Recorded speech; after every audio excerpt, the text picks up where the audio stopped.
আদিবাসী সম্প্রদায়ের প্রথম স্বাধীনতা সংগ্রামী বাবা তিলকা মুর্মুর 276তম জন্মজয়ন্তী উপলক্ষে একটি রক্তদান শিবিরের আয়োজন করা হয়েছিল মাধাইগঞ্জে। দুর্গাপুর ফরিদপুর ব্লকে বাবা তিলকা মুর্মুর 276তম জন্মজয়ন্তী পালন করা হলো এবং তার সঙ্গে একটি রক্তদান শিবিরেরও আয়োজন করা হলো মাধাইগঞ্জ ফুটবল ময়দানে তৈরি হওয়া নতুন কমিউনিটি হলের উদ্বোধন উপলক্ষে। ঠিক আজকের এই দিনটি বেছে নেওয়া হলো যেদিন বাবা তিলকা মুর্মু 276তম জন্মজয়ন্তী এবং এই দিনটিকে বিশেষভাবে পালন করার উদ্দেশ্যেই কমিউনিটি হলের উদ্বোধন এবং বাবা তিলকা মুর্মুর মূর্তি উন্মোচন। আজকের এই দিনটি বেছে নেয় গৌরবাজার গ্রাম পঞ্চায়েতের অন্তর্গত মাধাইগঞ্জে আদিবাসী ফুটবল ময়দানে আদিবাসীরা। এই শ্রদ্ধা জ্ঞাপন অনুষ্ঠানে এবং মহতী রক্তদান অনুষ্ঠানে উপস্থিত ছিলেন লাউদা ফরিদপুর ব্লকের ব্লক সভাপতি শতদীপ ঘটক, গৌরবাজার গ্রাম পঞ্চায়েতের উপপ্রধান হরেন পাল মহাশয়, বিশিষ্ট সমাজসেবী সৌগত লায়েক, পূর্ত কর্মাধ্যক্ষা শ্রীমতী হেমব্রম, কৃষি কর্মাধ্যক্ষা নয়নতারা ঘোষ, রঞ্জিত হেমব্রম এবং অন্যান্য বিশিষ্ট ব্যক্তিরাও এই অনুষ্ঠানে উপস্থিত ছিলেন। অনুষ্ঠানে দুর্গাপুর ফরিদপুর ব্লক তৃণমূল কংগ্রেসের সভাপতি শতদীপ ঘটক বললেন, আজ 276তম আমাদের ভারতবর্ষের প্রথম স্বাধীনতা সংগ্রামী বাবা তিলকা মুর্মুর এই জন্ম শতবর্ষে আজ আমরা আমাদের ব্লকে বিভিন্ন জায়গায় পালন করছি। এই সদ্য আমরা পালন করে এলাম গোগলা অঞ্চলে, এই সর্বোপরি আবার আমরা পালন করছি আমাদের গৌরবাজার অঞ্চলেও।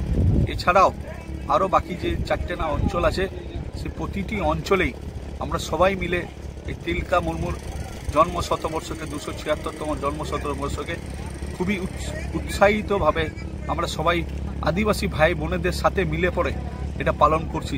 কারণ উনি একমাত্র স্বাধীনতা সংগ্রামী, তিনি শিখিয়েছিলেন আগামী প্রজন্মকে যে স্বাধীনভাবে মানুষের সাথে যে থাকার, যে মানুষের জন্য জনকল্যাণভাবে যে চিন্তা ভাবনাগুলো করার, ওনার মতন স্বাধীনতা সংগ্রামীকে আমরা অশেষভাবে প্রণাম জানাই এবং কৃতজ্ঞতা জানাই এবং ভালোবাসা যাই।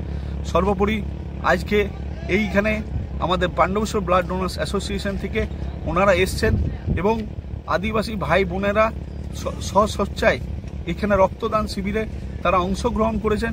বিশেষ করে আকর্ষণীয় যে ব্যাপার, এখানকার মহিলারা সহস্রপুত্রভাবে তারা এখানে সবাই যোগদান দিয়েছেন।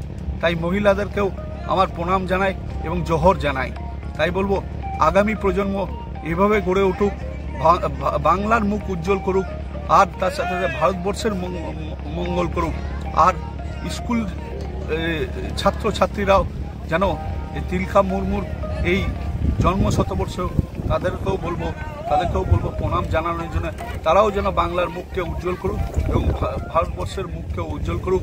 মমতা ব্যানার্জি জিন্দাবাদ, অভিষেক ব্যানার্জি জিন্দাবাদ, নরেন্দ্র চক্রবর্তী জিন্দাবাদ, আর ফরিদপুর ব্লক তৃণমূল কংগ্রেস জিন্দাবাদ। জয় জওহার, জয় বাংলা। রক্তদান মহতী রক্তদান শিবিরে আদিবাসী সম্প্রদায়ের মানুষজন ছাড়াও অন্যান্য সমস্ত ব্যক্তিরাও এখানে রক্তদান করলেন।